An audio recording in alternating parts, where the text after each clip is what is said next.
Hello friends, आज के topic में हम बात करेंगे अलग अलग तरह के डायलिसिस फ्लूइड कौन कौन से सर्कमस्टांस में यूज़ किए जाते हैं हीमोडायलिसिस और पेरिटोनियल डायलिसिस में। डायलिसिस एक प्रोसेस है जहाँ पे किडनी फेलियर वाले पेशेंट्स में खराब टॉक्सिन्स या बॉडी के अंदर जो टॉक्सिक वेस्ट प्रोडक्ट्स है उसको निकाला जाता है।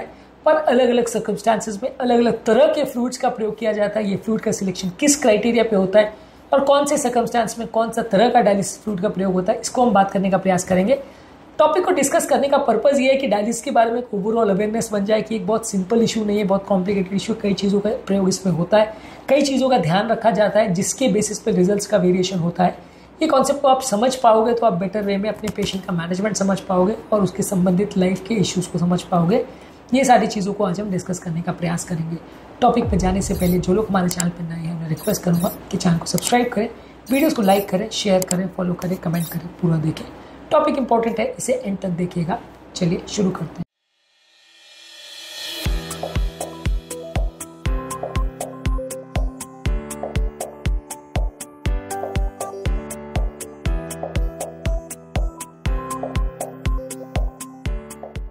सबसे पहले हीमोडायलिसिस फ्लूइड सिलेक्शन पर हम बात करेंगे।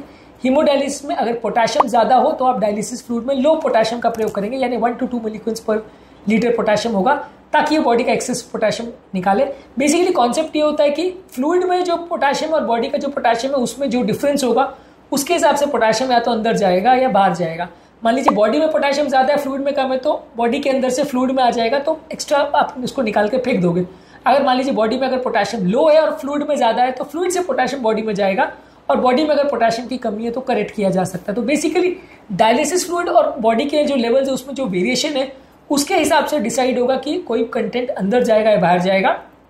अगर मान लीजिए फ्लूइड में पोटेशियम जो है कम है और बॉडी के अंदर ज्यादा है तो बॉडी के अंदर से फ्लूइड में पोटेशियम जाएगा, और मान लीजिए अगर फ्लूइड में पोटेशियम ज्यादा है बॉडी में कम है तो फ्लूइड से बॉडी में जाएगा। इस तरह का एक्सचेंज मेंटेन किया जाता है। तो हर इलेक्ट्रोलाइट के लिए ऐसा होता है कि बॉडी के कंटेंट जितना है और फ्लूइड में जो ग्रेडियंट करना है उसके हिसाब से मैनेज किया जाता है। बॉडी में अगर कोई चीज बाहर निकालनी है तो फ्लूइड में उसका कंटेंट को कम कर दिया जाएगा, बॉडी में कोई चीज अंदर डालनी है तो फ्लूइड में उसकी कॉन्सेंट्रेशन को बढ़ा दिया जाएगा। ये बेसिक कॉन्सेप्ट है।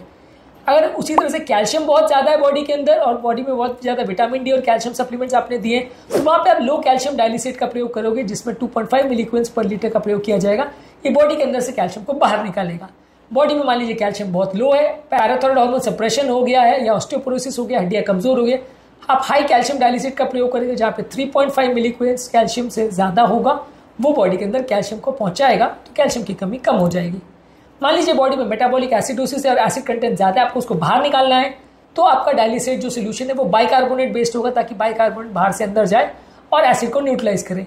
मान लीजिए बॉडी को अगर लैक्टेट इंटॉलरेंस है जैसे लिवर डिजीज है या लैक्टिक एसिडोसिस है तो वहां पे आप बाइकार्बोनेट बेस्ड डायलिसिस का प्रयोग करेंगे, वहां पे आप बाइकार्बोनेट बेस्ड डायलिजेट का प्रयोग करेंगे, ना कि एसिटेट और लैक्टेट बेस्ड, क्योंकि एसिटेट लैक्टेट बेस्ड में वहां पे आप एसिडोस को न्यूट्रलाइज करने के लिए एसिटेट या लैक्टेट का प्रयोग करते हैं।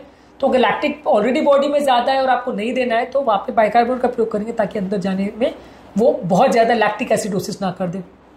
मान लीजिए अगर किसी व्यक्ति को फ्लूइड ओवरलोड है और बहुत ज्यादा ब्लड प्रेशर ज्यादा है तो वहां स्टैंडर्ड डायलिजेट का प्रयोग करेंगे जिसमें सोडियम एडजस्टेड होगा और ये बॉडी का एक्सेसिव फ्लूइड को निकालने का काम करेगा हीमोडायनेमिक स्टेबिलिटी मेंटेन करते हुए। मान लीजिए पेशेंट हीमोडायनेमिकली अनस्टेबल है, हार्ट वीक है, हार्ट फेलियर है, वहां पे आप एडजस्टेड अल्ट्राफिल्ट्रेशन रेट करेंगे या सोडियम प्रोफाइलिंग करेंगे, कम सोडियम का सोल्यूशन यूज करेंगे ताकि वो सडन ब्लड प्रेशर ड्रॉप नहीं करे और वहां पे अल्ट्राफिल्ट्रेशन यानी स्लो डायलिसिस करें। पेरिटोनियल डायलिसिस में आप कोशिश ये करते हो कि इसी तरह का कॉन्सेप्ट वहां पे भी यूज होता है, वहां पे लेकिन थोड़ा सा डायनेमिक्स अलग होता है। वहां पे बॉडी में मान लीजिए फ्लूइड बहुत ज्यादा है, हार्ट फेलियर है, एडिमा है, हाइपरटेंशन है, वहां पे मेन जो ग्रेडियंट क्रिएट होता है वो ग्लूकोज के बेस पे होता है। तो वहां पे जो पेरिटोनियल फ्लूइड है वहां पे आप हाई ग्लूकोज कॉन्सेंट्रेशन का प्रयोग करेंगे या आइकोडेक्स्ट्रिन का प्रयोग करेंगे।